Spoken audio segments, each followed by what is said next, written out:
As Gary mentioned, we're starting again today to spend the next few months going through the Bible from beginning to end. And we just finished 52 weeks of starting in Genesis and kind of going through the whole arc of the biblical story to the end. And we decided, worship and music decided that we got some good feedback about that people kind of appreciated being able to place some of the stories in the chronological order of the whole story of the Bible. That the way that we do things normally with the lectionary, with the 3 readings, with the Old Testament, the reading from the New Testament, and then one of the Gospels, that's great. And it's a good thing. It's nice to read the same passages as churches all over the world are doing, but there's also some benefit to seeing how the stories fit together, how God's activity throughout history has always been a fulfillment of God's promises and a drawing of people into God's life through God's love. So we're going to use different stories this year because, of course, there's a lot of stories in the Bible. 52 weeks, 52 Sundays is definitely not enough time to look at every single story. So we're going to go from Genesis through to Revelation again and mostly pick out some different stories that show God's activity and God's promise keeping in the world.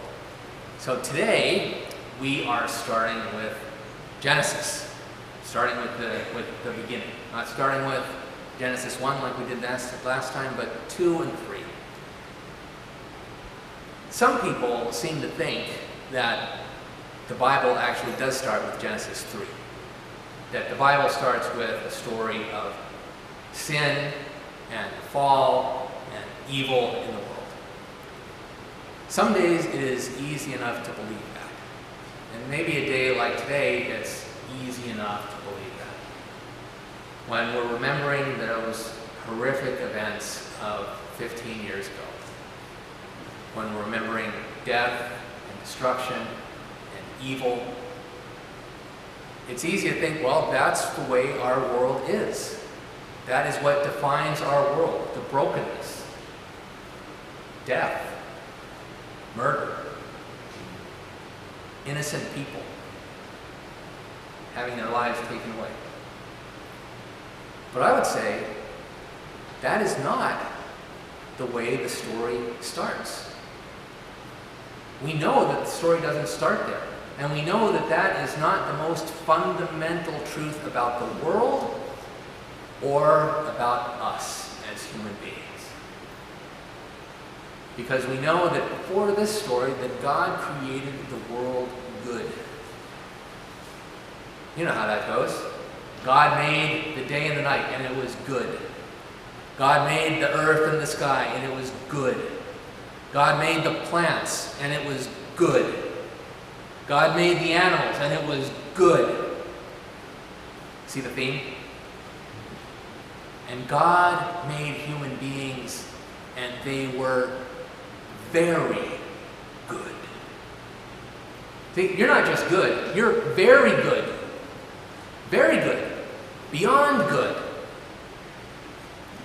And that's the way we're made. We're made in the very image of God. We're made by God to be God's agents in the world. To do God's work, to build God's kingdom, to share God's love.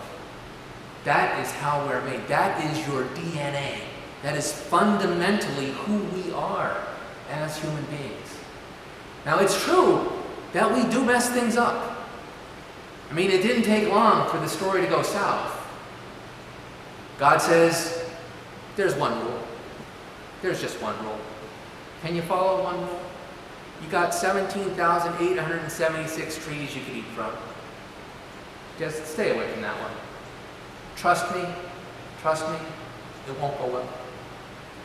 But can we do it? No, we can't do it. And we still continually fail to do that. We continually fail to meet the invitation of God to just trust Him. That's the fundamental thing that goes wrong in this story. And it's the fundamental thing that goes wrong in our story.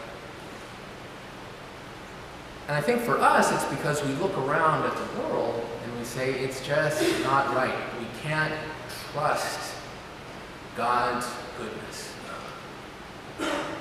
And God continually invites us and shows us signs of His goodness to invite us to that place where we can trust Him. We'll sing the song, "This is my Father's world," after the sermon. And there's the line, "This is my Father's world. He is the ruler yet. And though the wrong seems so strong, He is the ruler yet." Although everything seems messed up, God really is still in charge, and we can trust that because we not only know how the story started, but we know that same goodness and beauty that it started with is the way that it ends too. It's the middle part that's hard. But even in the middle, even in the murky part of it, we still see the signs, not only of God's goodness, but of God's goodness in us. So even when we look at something as horrible as the events of 9/11/2001, and you say, how could people do that? How could somebody really just crash that whole plane load of people into a building, and there's people that they don't know, that never did anything wrong to them? How could that be? What evil is there in the human heart that makes that happen?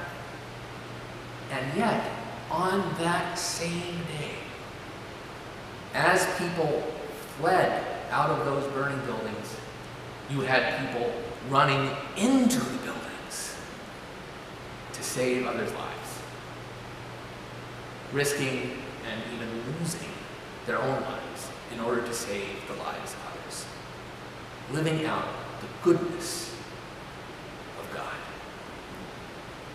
So even in the blackest times, we can see that there is something that God has created in us that is good and true and beautiful.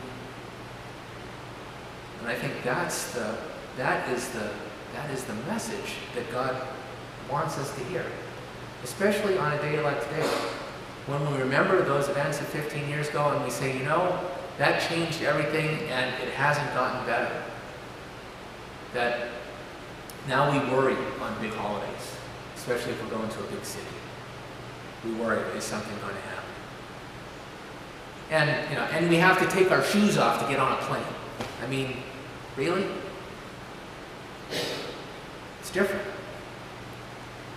But though the wrong seems off so strong, God is the warrior. That God is still at work in the world. And so, even in the terrible events of today, there is always a place where you can see God at work. You remember one of the more recent terrorist attacks in Beirut, the same day that the attacks happened in Paris. So the Beirut one didn't get quite as much news play. But one thing that happened there was a guy in that square, and he was with his children, and he saw what was happening. He saw the suicide bomber, and so he tackled the suicide bomber to the ground, covered him with his own body, and probably saved dozens of people's lives. Now I think that is extraordinary. I think that is extraordinary because it's not just that he wanted to save his children's lives, because the smart thing to do then is to get your kids underneath you and save your kids. But see, that wasn't enough. He wanted to do more than save the people that he really loved, his children. He wanted to save some of the people around him. And I would say that is the way that God made us. God made us to be people of love. And of course, we see that most clearly in the life of Jesus. And that's what inspires us and strengthens us. That we know when we look at Jesus, we know that death is not the end, that life is the end.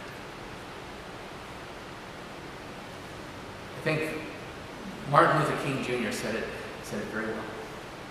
He said, "I refuse to accept the view that mankind is so tragically bound to the starless midnight of racism and war that the bright daybreak of peace and brotherhood can never become a reality. I believe that truth and unconditional love will have the final word. That is the reality that God invites us to. That truth and unconditional love will have the final word. And that we can live that way